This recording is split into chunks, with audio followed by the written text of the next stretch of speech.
All right, episode 7 of Before You Build.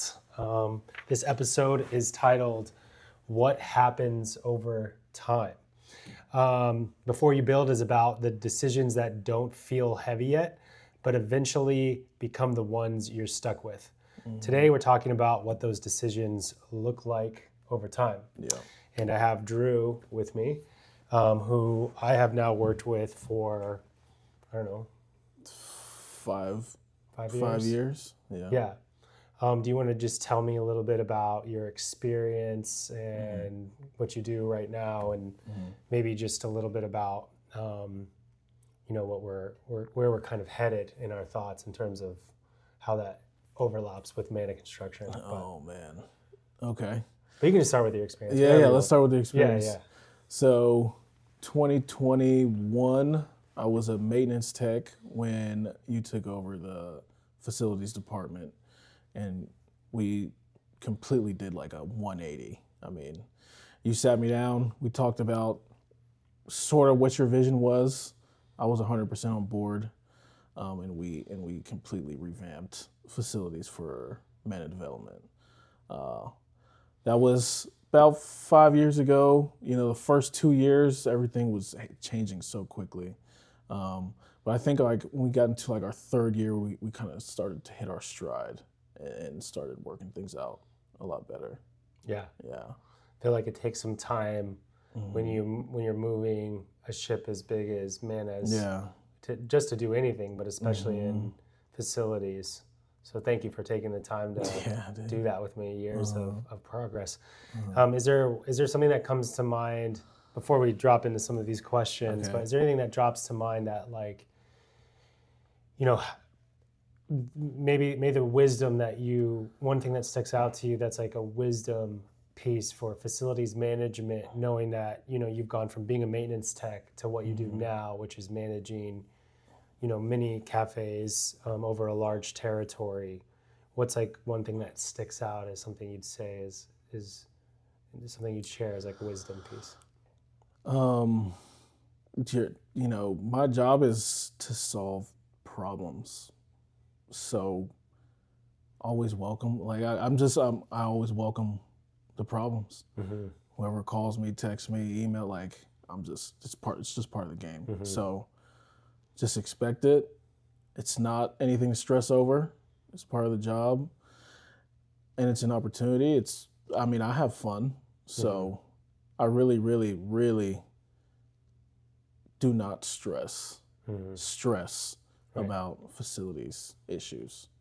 I think that's like one of your superpowers is facilities management is just problem solving. It's always problems, right? You're dealing with people's problems, and you never, you don't wear that stress on your sleeve at all. You just always stay very calm, which I think is such a crucial piece of being a manager of many things in general.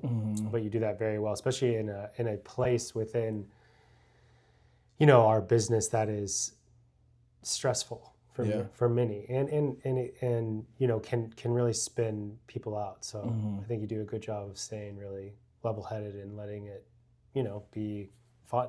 Yeah, well, where we're at now is completely different than where we were 5 years ago. Oh yeah. Even back then I wasn't stressing. It was it was crazy. What's the biggest difference from 5 years ago? So we have systems in place. You can work the systems. I'm kind of like almost everywhere all at once. I guess I can kind of say that. But I don't have to physically be there. It's oh man, there's so many things we can get into if you want to. I know, maybe that's our temptation. Yeah. Let's try to go through some of these questions specifically, but we can definitely, we'll come back to some of those bigger systems. So we really wanted to focus in on time as it relates to facilities. And so here's a few questions I have for you. After, we're thinking about the whole entire journey of a facility. So from the very beginning of like, oh, I have this idea. I want to sell chicken. I want to, have a retail shop that showcases my clothes. I want to open up a dental facility, whatever it might be. from the very inception of the idea to then, you're planning and getting everything prepared for construction execution. Construction execution happens, gets turned over to operations, and then it's a facilities management, kind of changes hands into facilities management. And so, we manage all of our own restaurants all the way into the very end, and we have an intention to do that, for other clients as well. And so, you can figure sort of the ending of our job or scope is when something closes. And so that's like the context of these questions. So once, a facilities opens, and this is in really, the first 0 to 12 months, and then we're going to transition to later in time. But what shows up in the first 6 to 12 months once, a location's open? First 12 months, it's pretty smooth sailing. There, you might come across, some shoddy electrical work, plumbing work that was done.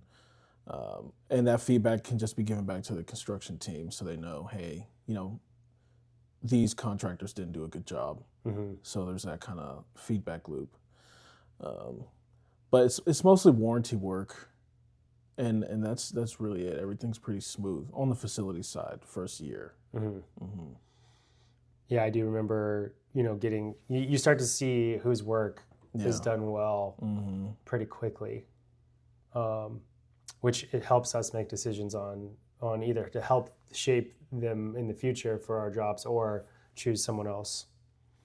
What are some early warning signs, like in the first 12 months, that start to trigger? Again, just bad. I mean, I wouldn't like warnings, like, hey, this might happen in the next 3 years, like something big might happen. Yeah, or even just like, from an ops perspective or something, like this is, what comes to mind for me is like malfunctioning equipment, maybe some site layout, like stuff that's not working, maybe some like, you're starting to see work orders that are, like, wait, this is a new cafe. We were just dealing with one of these issues with, I can't recall what exactly it was, but the contractor, being us, was talking to James, and we were speaking about something that, the subcontractor we had on the job was claiming that, is something that was basically not their fault. And us being the contractor, the PM was like, no, this is definitely part of their work, like similar to what you were just speaking about in terms of, faulty, work. But those are some ideas to put in your head. But yeah, when you're thinking about the first 12 months, what are some like early warning signs? You're like, hey, this is probably going to be a problem in this facility. Yeah. Where the sensors are for temperature that set off the air conditioning, sometimes bad placement can have early work orders created just because they're in the wrong spot. So we're spending, $500-$700 a work order because we put a sensor somewhere in the wrong spot by a turbo chef or by an oven or somewhere that's just, it shouldn't be. Yeah, I'd say that's something that comes to mind, early warning sign. And when you see some of these like faulty, electrical work or plumbing or whatever, what does that look like? Like, what are some specific examples that come to mind? Ovens turning off, like rack ovens turning off, the sink in the bathrooms falling off the wall after 2 months. Just shoddy work. I mean, there's so many things. Small things that should not be happening yet. And do you think that like, what's the solve for that, do you think, in your mind? Like in the future? Yeah, because it seems like I have some ideas about what potentially it could be, but I'm just curious your thoughts. Do you think like, oh, this could have been, is there really any way around that? I don't know. I mean, that's before it opens, right? Whatever inspections happen, the PM's doing a job walking and checking off everything.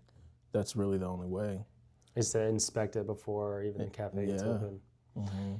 Yeah, and I think one of the benefits we have is we do have a relationship, obviously, between you and our construction team, Mm-hmm. and so you can give the feedback, and we can, come alongside you and go back to whoever did that work and be like, Mm-hmm. I mean, it's within the first year. To your point, a warranty, Yeah. like it needs to be fixed Mm-hmm. on their dime. Mm-hmm. Okay, so yeah, 0 to 12 months is, probably majorities, I would say categorize it as some work that was done during construction execution that wasn't to the standard it should be. Like things Right. should be working well in the Right. first 12 months, but you can start to see like, why is the ovens turning off? Why are these sensors that are meant to be reading they're basically the thermostat Mm-hmm. in the dining room Yeah. that's speaking to the thermostat that's in the manager office, and if it's near a turbo chef and it's saying it's warm, it's going to kick Yeah. the Yeah. unit on for that whole area. So you're seeing some of these these problems, and they're to more or less they're all over they're all over the board, but you start to see them, you jump on them, the warranty work. We track all of our warranty and our work order software that helps. But more or less, you can start seeing some things, but it's generally just like almost the for lack of better words, like the hangover of whatever happened during construction. Yeah. Yeah. Yeah. And so the more that we can prevent from those things happening during like the final inspection, during the turnover, during the construction process, sets you up for success. Oh yeah, 100%. Yeah, and there's probably no way around all of it, but the more we can get, the better. Absolutely. Okay, 3 to 5 years. So now we're looking at, what starts to matter more over time. Yeah, 3 to 5 years. Most of the equipment is starting to come out of warranty.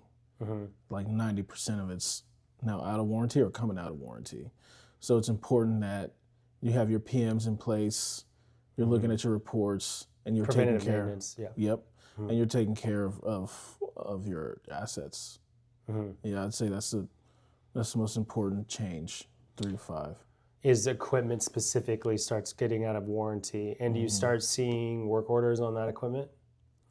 Around year 5, yeah, is where you'll maybe some sensors, little things will happen before year 5, but year 5 is when you'll see something like a compressor or something that will cost a bit more. Yeah. Okay. So the key is have PMs in place, Yeah. and when those PMs are happening, why are those important? I think so. This we might get a little deep here. PMs are important because it helps you stay ahead of or stay out of being reactive in general. Like that's what you don't want. You don't want to be in a reactive state, always responding to something breaking. You want to be ahead of it.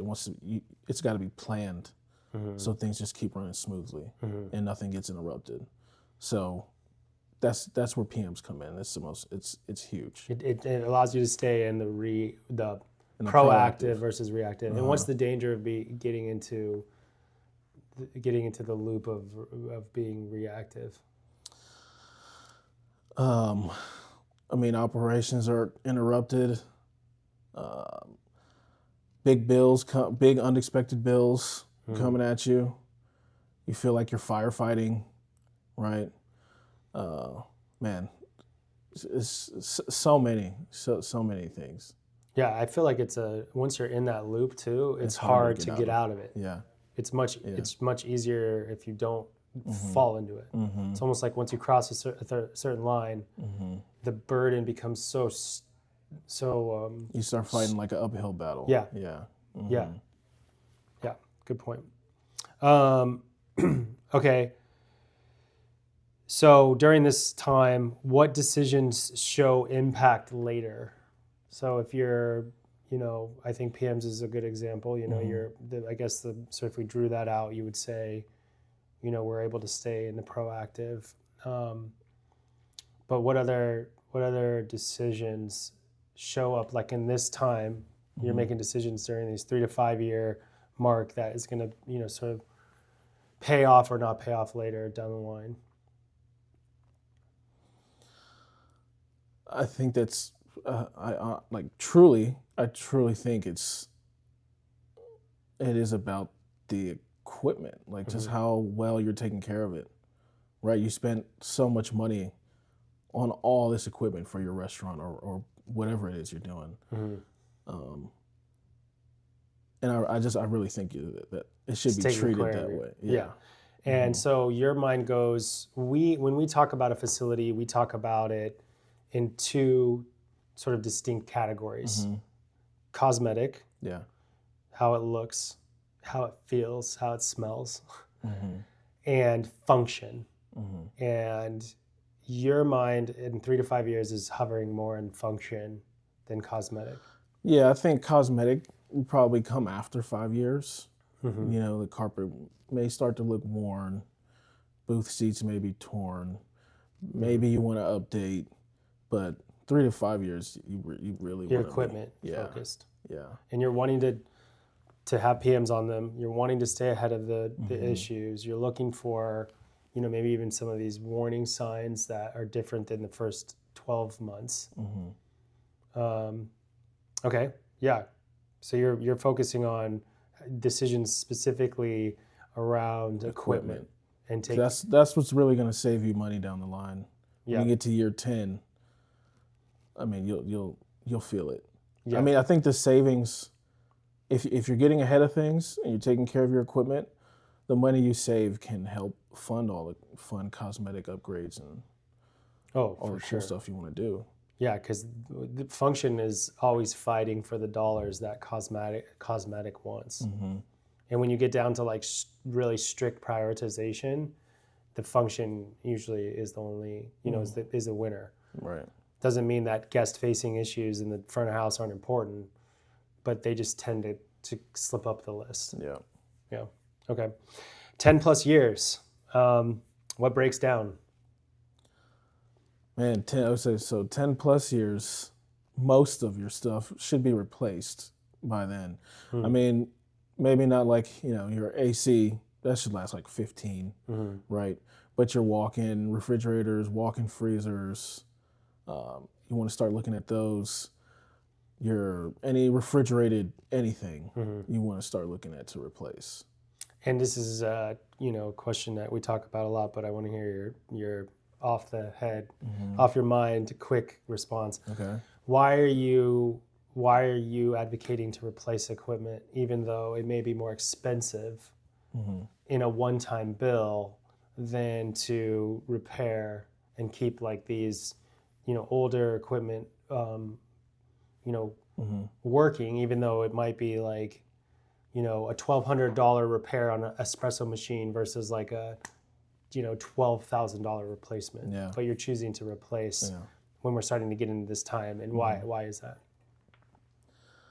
Really, after year 7, 8, most equipment starts to fail a few times a year, if maybe even a few times a month. I mean, if it's really old.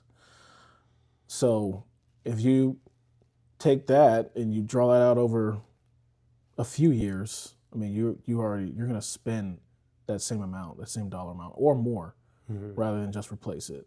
When you replace something, it comes with warranty, right? So we replace a make table in year 10. It's broken down X amount of times. I'm just giving you an example.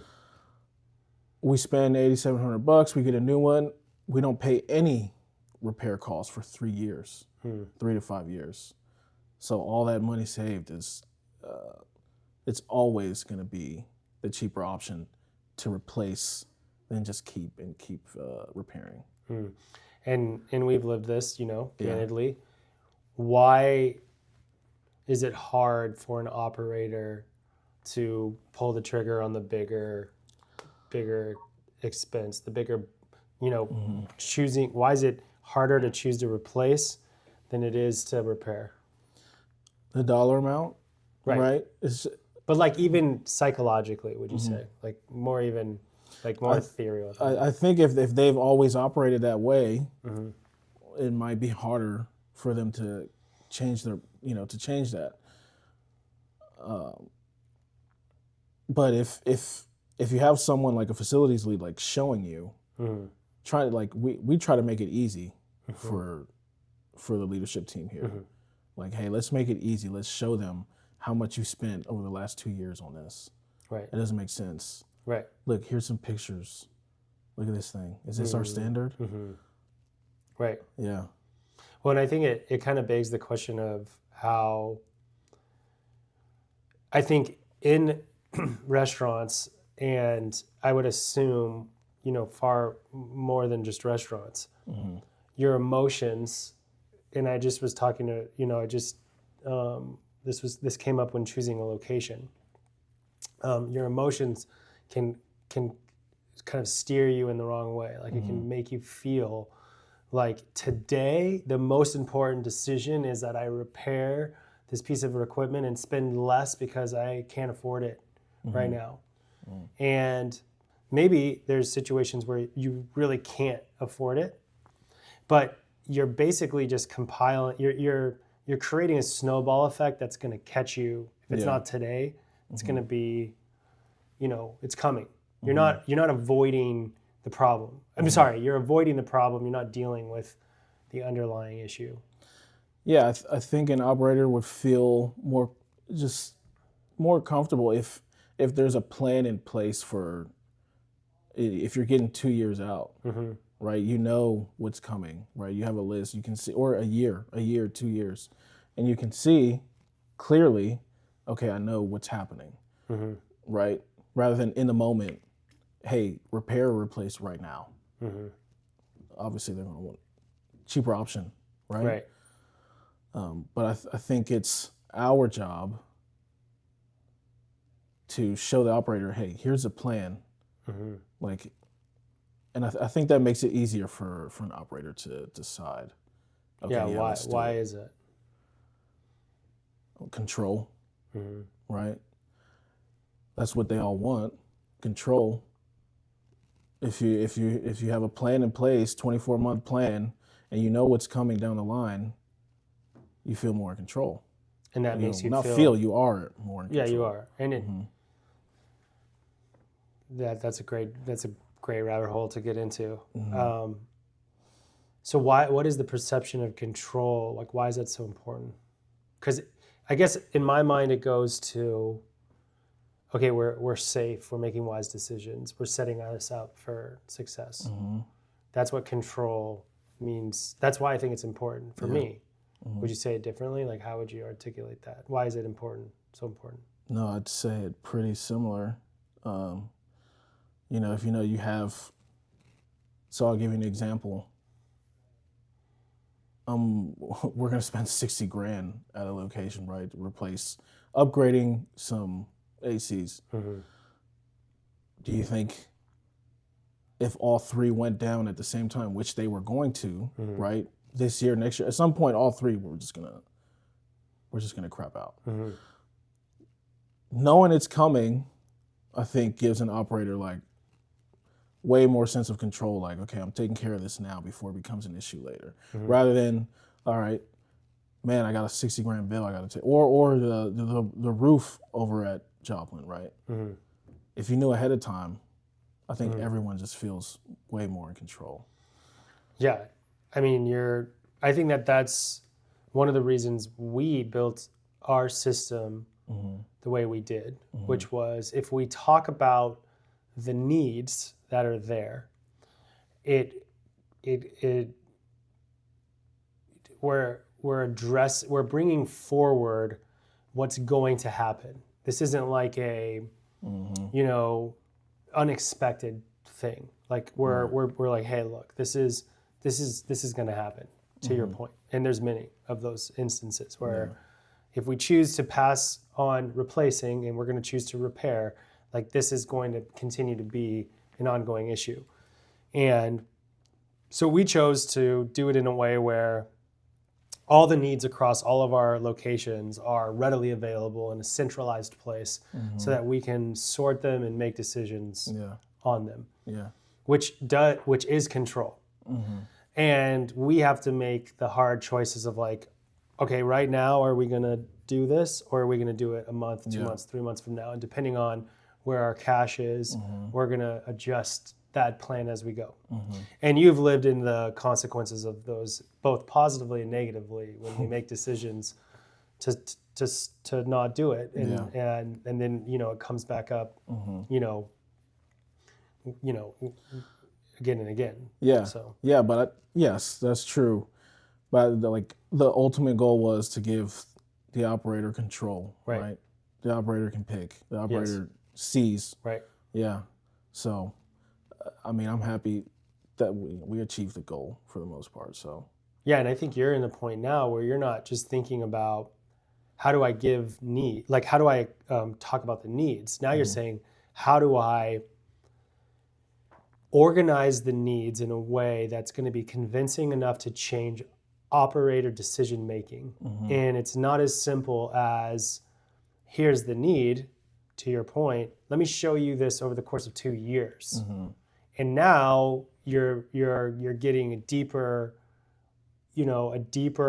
argument that sets the operator up for a better decision based off of longer period of time, based off of more data points, and it's convincing when it's done the right way. Because ultimately, to circle back to this idea of control, like I want to feel like I'm making the best possible decision in the moment. And there's so many decisions that have to be made that I want to be as comfortable like knowing like this is the right one. And so as someone like you can take what you're working with every single day and you're hands-on with that information and present it in a way that's going to set us up for success to make the right decision, I feel like that's the crux of being an excellent facilities lead or manager. Yeah. Like I think that there's this idea that like facilities managers, you're just supposed to fix the stuff that is broken or tools and toilets. Yeah. But it's not. It's you're an advisor to the operator and a key one, because the building is central to our business. It is not secondary. It's where everything comes out of. And so you're a key in influencing those decisions. Yeah. And the mistake is to not give you the information to be able to do that, or so. Yeah, you definitely. Yeah, I think the goal for every, at least for me, I think it should be for every facilities manager or lead. Like you want way more planned going on than unplanned, right? And then the challenge is always like, okay, well, how do we get there? Yeah. Yeah, that is very challenging. Okay. I like that rabbit hole. Okay. What ages poorly 10 plus years? Maybe you've already said it, but. Commercial ice makers. Okay. Yeah. All right. Commercial ice makers age terribly. Yeah. I mean, whether they're PM'd or not, I mean, they could be 7 years, it could be 5 years, it could be 10. Like so, refrigeration it ages poorly. Yeah, because we're replacing all that. They're on 24/7. How long does espresso machines last? I think those can go to. Go the distance. Yeah, they can go to 9, 10, depending on the brand. Yeah. Yeah, we had one that was there for like 20 years at one of our locations. Very well. No issues. Just depends. Yeah. What holds up well?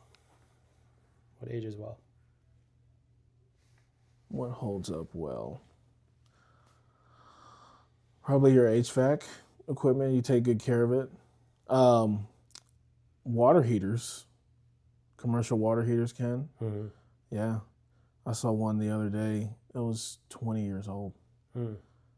And I asked our local leadership team, I was like, hey, have you ever had issues with this? He's like, no, it's perfect. Nice. Go figure. Right. That's also running 24/7. Yeah. Yeah. Okay, so take care of your HVAC system, and you'll be in a good spot. Yeah. What about when it comes to cosmetics? What comes to mind just in general as you kind of go through, these different years when it's, not related to equipment? When you think about cosmetic, what do you start to see? Carpet goes. Yeah, carpet. Paint gets beat up. Interior paint gets beat up. How long do you, what years are you starting to see problems with carpet? Carpet could be, honestly, that could be 3 years, 4 years in, depending on if we're getting it clean, how much foot traffic there is. Yeah, it could be 4 years. Carpet starts going. Paint is that's just, there's nothing you can do about that. Yeah, paint gets beat up. People sit in the dining room, chairs hit the wall, truck deliveries hitting. Paint gets beat up. And so you're seeing that in the first 12 months, or you're seeing that? Oh yeah. Yeah, so it's a yearly. You're not painting every wall every year, but it's always going to be an ongoing. It's a constant issue. And when are you I got to paint this wall? When is it just a visual check? Yeah, you go there, you see it, you're like, oh my God. Yeah. We got to take care of this now. Yeah. Okay. What do strong buildings have in common? I was looking at that question when I was reading through, and I was like, what is he asking? I could rephrase it. There's probably cafes in your mind that you go to that are they're just less of a maintenance problem than others, and what do those have in common? I'll give you a couple examples. Okay, that it's designed with certain finishes that take less maintenance. Okay, so think of a very intricately designed, think of a Mission Valley or something that has lots of areas that can break down and that can get dirty, and so they're just needing more attention. So for example, tearing out that concrete slab that people were sitting at, having to redo those, very, upscale window design that we want to be able to open it. Yeah. All the fixtures and stuff we had there. That would be one example. So cosmetic, just going way too too complicated with the design on the inside. Another would probably be just general cleanliness. If the cafes are cleaning well, I think we see less maintenance issues. Yeah. So those are just some things that come to my mind, but I want to hear your thoughts. That's kind of what I was thinking. What do strong facilities have in common? Are there some themes that you see? And obviously the adverse is what are the weak ones? Yeah. What do they have in common? I think when we did these test builds or test designs, those come back and bite us. What do you mean? Specifically, we can't get dining room fixtures or furniture, right? All that because it was a test, so they're all not in production anymore. The tabletops. So choosing finishes that are not readily available. Yeah. For like replacement. Yeah. Okay. Yeah. I think that's really the only thing that comes to mind with that. I was in another kind of, what do we call it, quick service? QSR, yeah. QSR restaurant. Or fast casual place. Fast casual, yeah. Okay, a salad place, right? Okay, yeah. And I'm eating there, and I'm looking at these 3 crazy light fixtures. They're huge, maybe 8 feet long. And I'm like, dude, who picked that?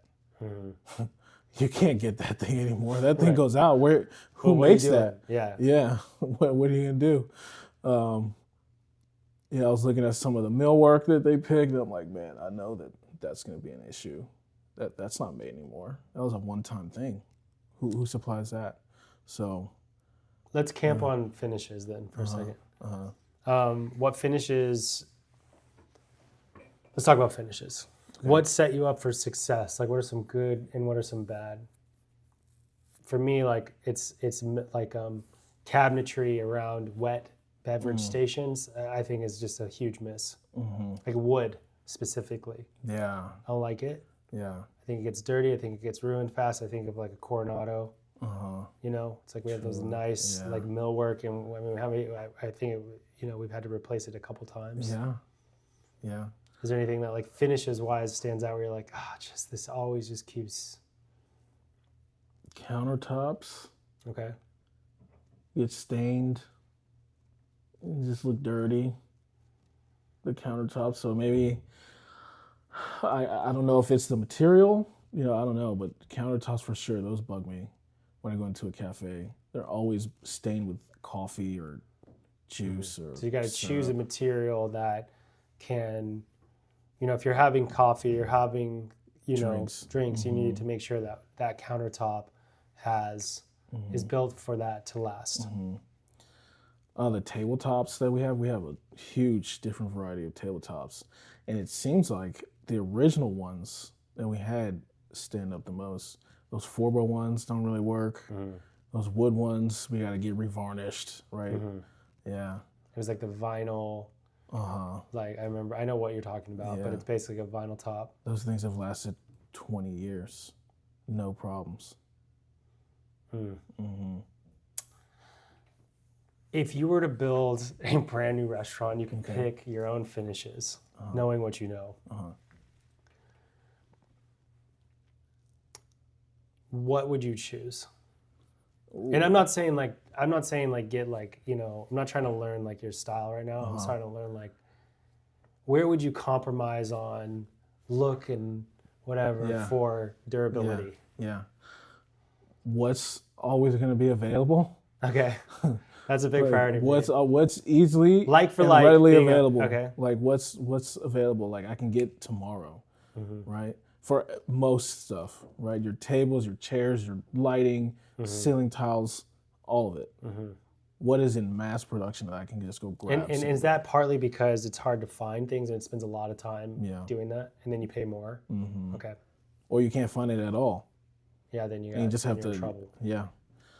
Same thing for like your baseboards, your floor tile, all of it. Like what's readily available.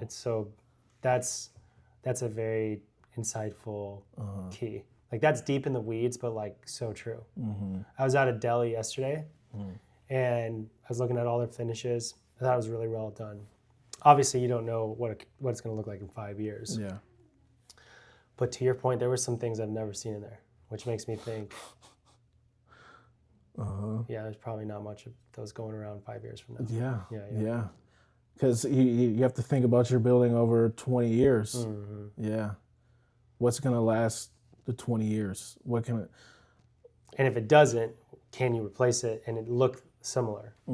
Because you don't want to have the tapestry of all this different thing. Yeah, a whole bunch of different things going on. Yeah. Okay, so that's one. That's a good idea. That's great. What else? What's readily available? Maybe I'll talk about size.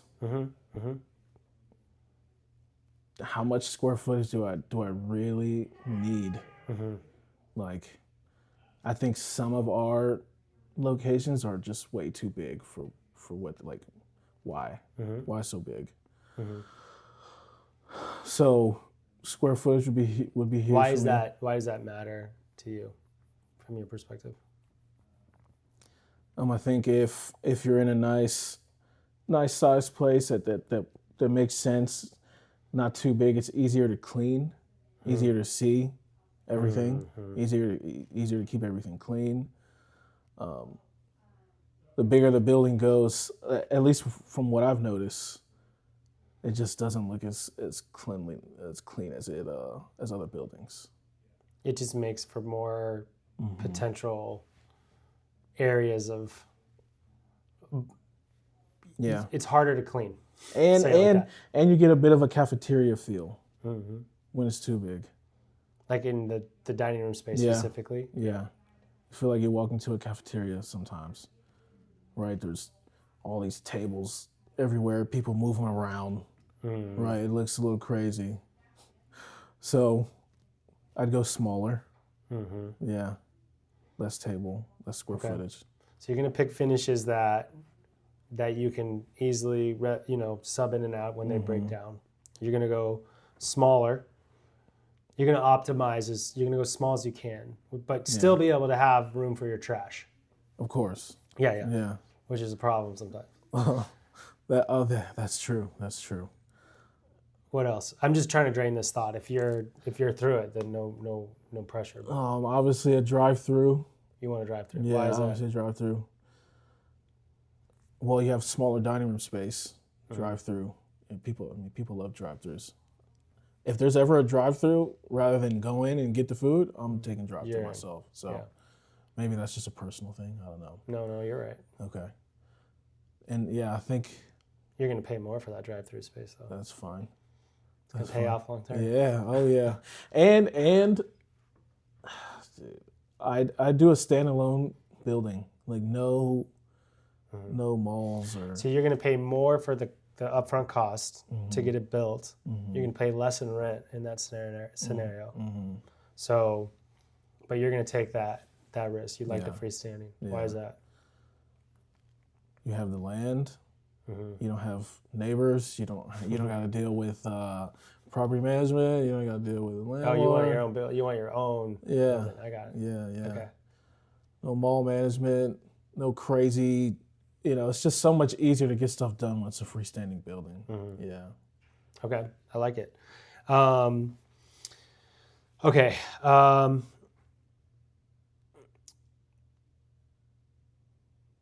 right.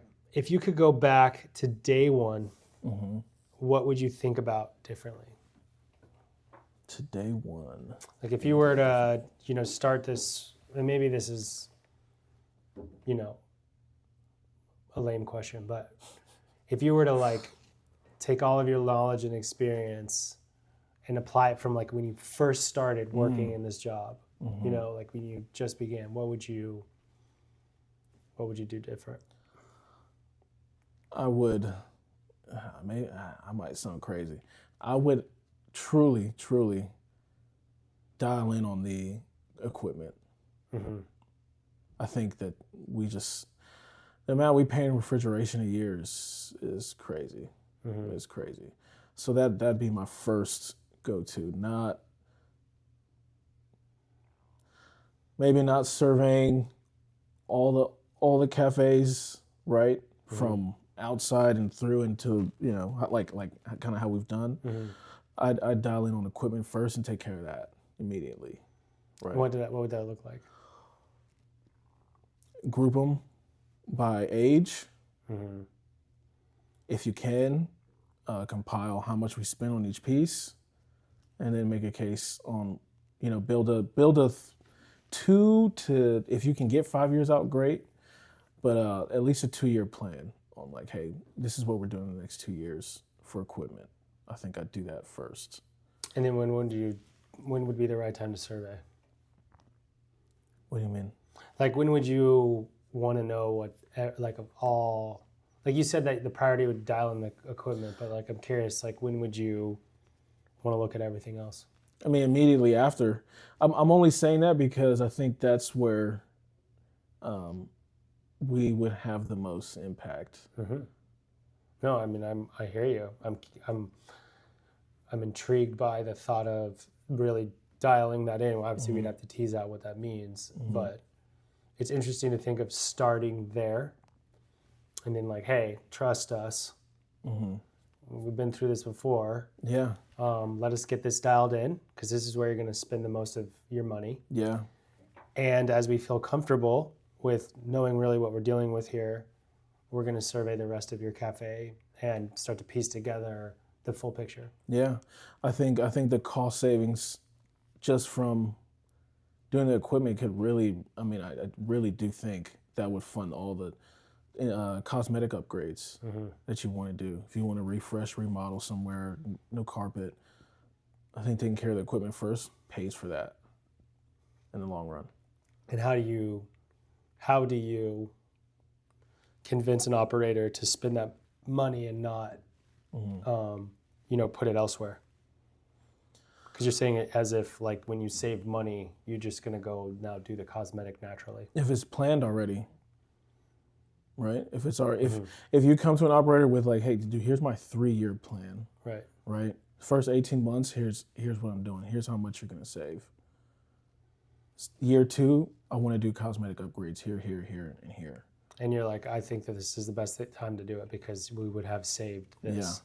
Yeah. Okay.